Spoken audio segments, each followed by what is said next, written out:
Harry's Wife, the Netflix trailer. Hello, I'm H.G. Tudor, and undoubtedly many of you will have watched the recent released Netflix trailer. I have been about other matters just recently, hence the slight delay in me providing you with my analysis of it. Nevertheless, what do we learn from this trailer? Well, of course, there'll be many people commenting on it from a particular view of, oh, it's wonderful, I'm so excited about watching it, i.e. the reaction of the sugars.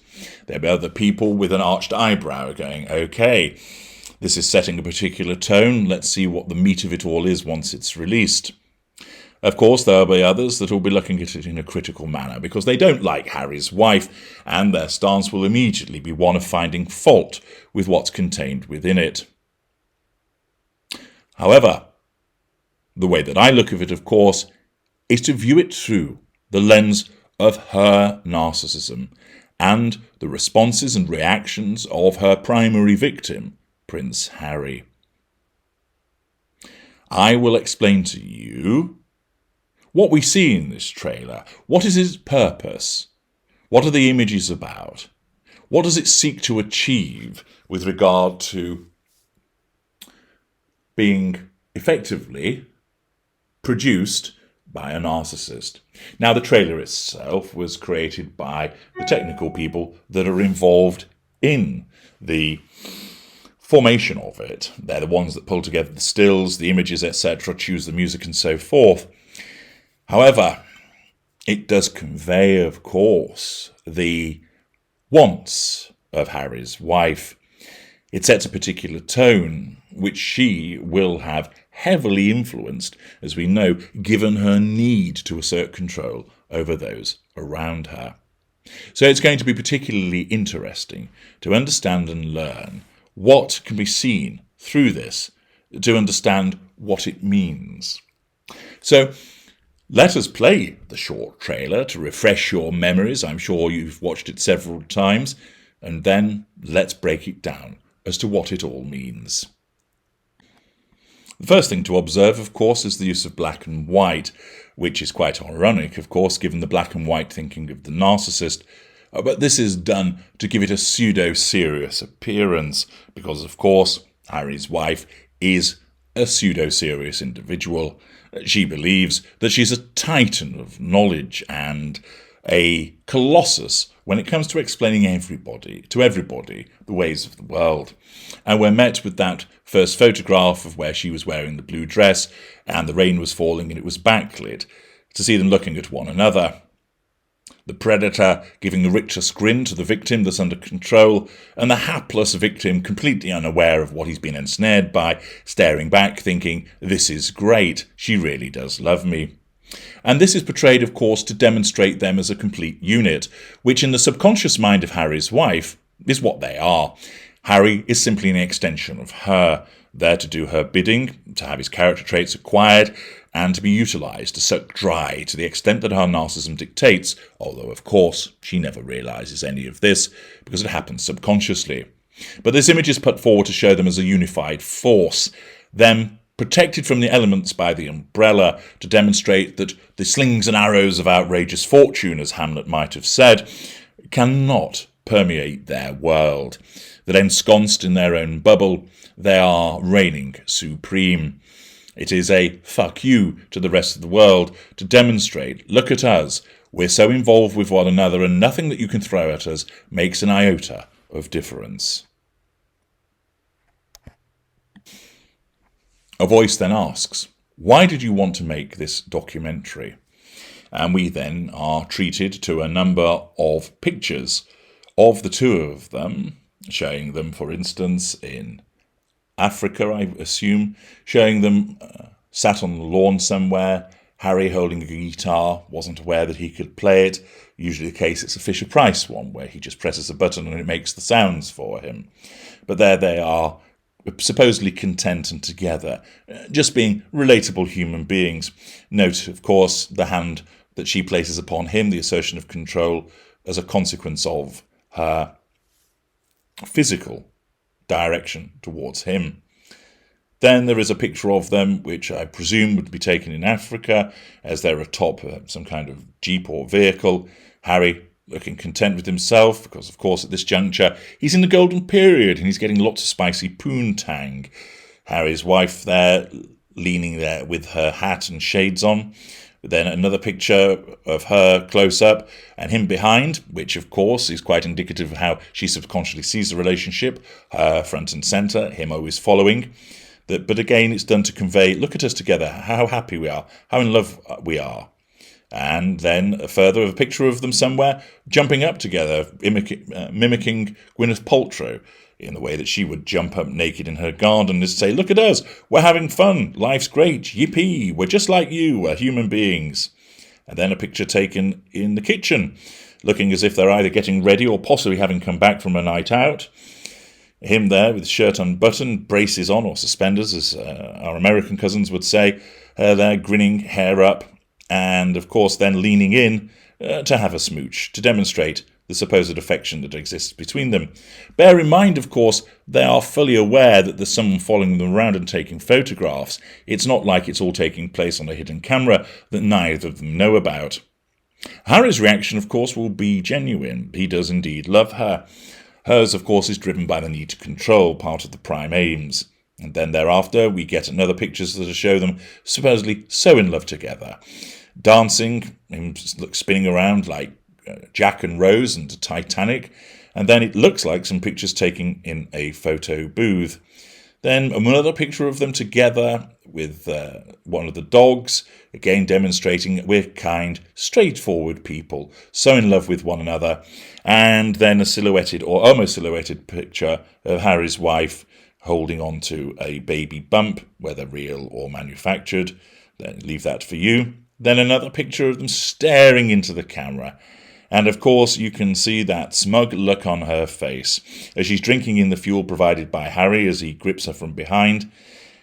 But it's really a look of conquest that we can see there. The predator having obtained the victim, and there she is feeding some of the dogs down by the river. So this little montage, of course, is all facade management, present them as a couple completely in love, that are so special to one another.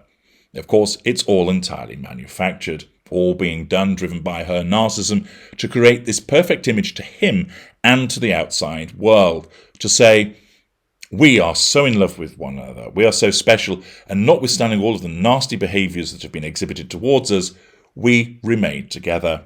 And of course, against this is the backdrop of the sombre, dramatic music, to demonstrate that this is a very serious subject, that these are very serious yet relatable people.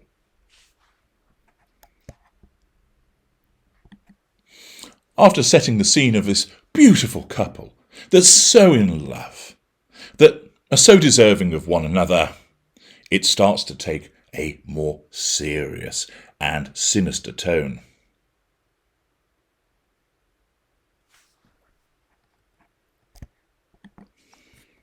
We are then told, somewhat ironically, nobody sees what's happening behind closed doors, which, of course, when it's being stated by Harry, it's all about, you don't realise what we have to put up with and how difficult all of this is. Oh, cry me a river, ginger bollocks, and stop the victimhood. A privileged lifestyle, notwithstanding the fact that you lost your mother, which we all recognise is tragic, but so did your older brother, and he doesn't bang on about it in the way that you do. Of course, you do because you're encouraged by your wife to do so. You're encouraged by your wife to do that because she uses your mother, your dead mother, in two ways. One, she seeks to duplicate her in order to control you, and two, she encourages you to bang on about it in order to make you appear as a victim as she is, because it serves her purposes. Because if you are seen as the victim, then it enables her to be seen as the victim, because you, Harry, are an extension of her.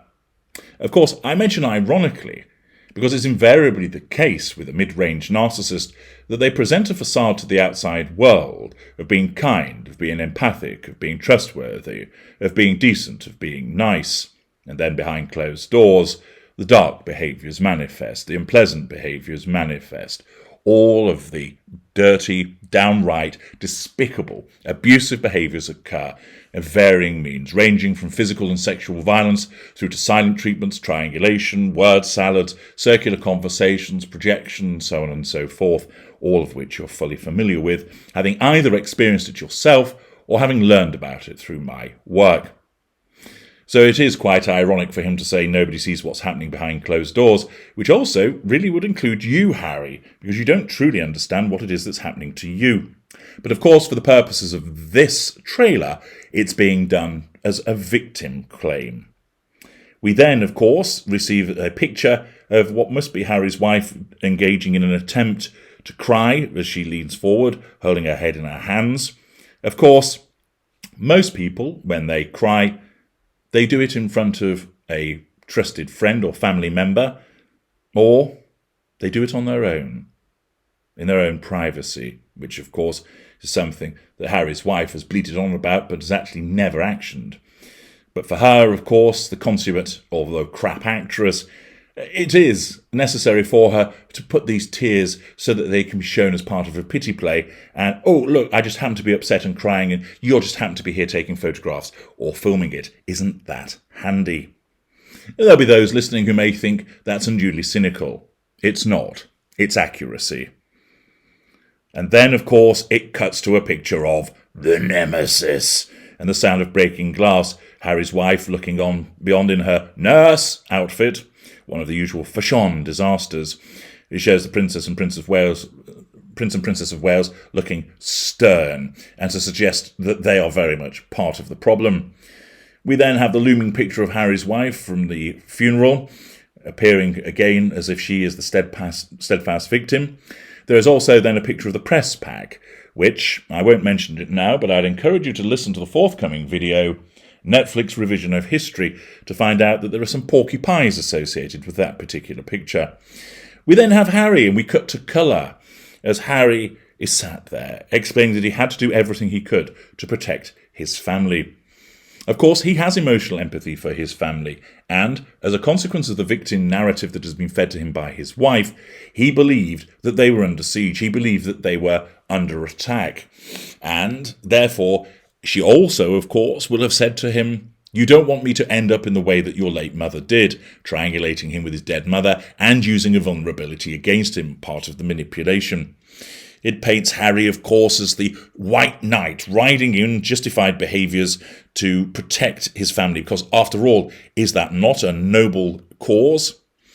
We are then treated to another picture of Harry's wife, which looks like she's engaging in the famed one tear left eye go from the back of a vehicle as Harry looks on. Either that or something's flown into her eye, or she's trying not to laugh at the mug that's looking back at her. And then, of course, in come the shots essentially of the enemy. A packed mall. Soldiers marching in uniform, the press pack, newspapers coming off the print run, and of course then the evolution of Ginger Bollocks from baby into Ginger Bollocks, and then the very much changing faces of Harry's wife as she, of course, discards her ethnicity as she gets older and older, culminating in, of course, the pity play again of Harry's wife supposedly wiping away tears and Harry leaning back. Now, it might be at that juncture that he has encouraged her to undertake a particularly vigorous bout of fellatio, and he's leaning back in ecstasy as she's been gagging and choking, is wiping away the tears, or perhaps it's one again staged pity play. We will find out in due course. We then get to the more nauseating part of it, when we have the overly dramatic observation coming, of course, from none other than Harry's wife. When the stakes are this high, doesn't it make more sense to hear our story from us? Well, as I've observed elsewhere, we've heard your story over and over and over again, to the point of exhausted weariness in those that have been exposed to it. Whether it's appeared through your PR puff pieces, in Finding Freedom, the Oprah interview, on and on and on you've banged about your story. You've done it through archetypes, which has essentially been your checklist of getting rid of all of those things that have been said about you. And here we are again. It's all about Harry's wife, making it seem like you should hear from us, because what it should be really said is, I have been repeatedly challenged as a consequence of people not doing what I want. Therefore, I'm about to revise history in order to assert control over them. And then, of course, it fades to Harry and Harry's wife telling us that it's coming soon, only on Netflix. There you have a breakdown, in effect, frame by frame, of what's gone on in that trailer. Its purpose is, of course, to make it seem dramatic, to make it seem like it's the television event of the year. But all it does is try and set up the stage through facade management of them being a huge couple in love that were then treated very badly by the British establishment, including, of course, the nemesis and Big Willie Styley, the one who got away, and thus now saying, essentially, you want to hear it from us. Anybody with an iota of sense, brain power, who's been watching her behaviours will know that this is just the pursuit of the prime aims through the assertion of control and drawing of fuel by rewriting the narrative, as we often hear from her truth. So much in the trailer, as I've broken down for you, which you can understand so much more about by looking at it through the prism of her narcissism. I'm H.G. Tudor. Thank you for listening.